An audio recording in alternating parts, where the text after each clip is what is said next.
When Jennifer first approached me to direct the choir, she had this idea to have a choir where no musical background was necessary and there was no audition. And she thought I should run the choir. And I didn't agree with her. I didn't have any. It actually started a year before Guelph Community Singers started with the movie Young at Heart.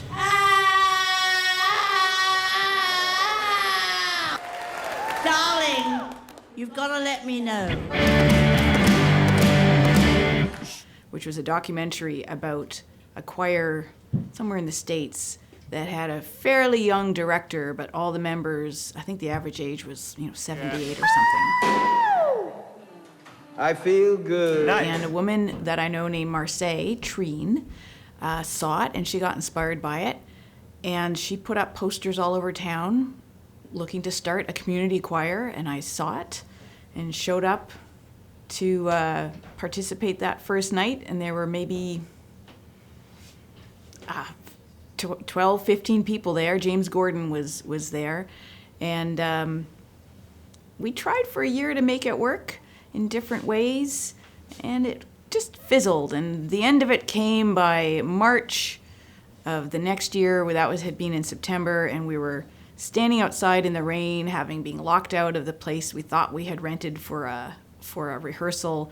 And I knew Jennifer Erickson and heard that this group was starting.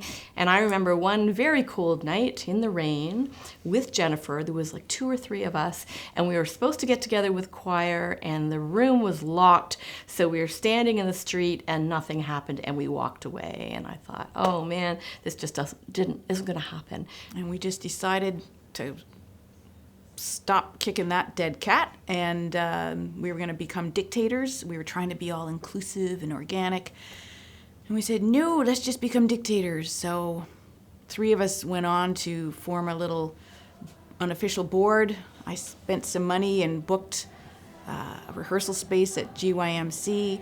Another woman, Wendy Hunter, spent some money and ordered a ton of music, and we went out and found our first director, Heidi.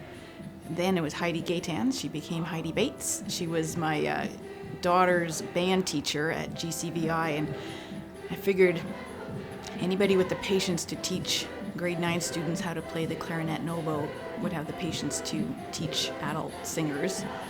And we needed 19 people to show up that first night and join to cover our costs, and we had 56 people show up that first night in September. I know definitely I was super nervous because, we were expecting a small group, and I thought I could handle a small group.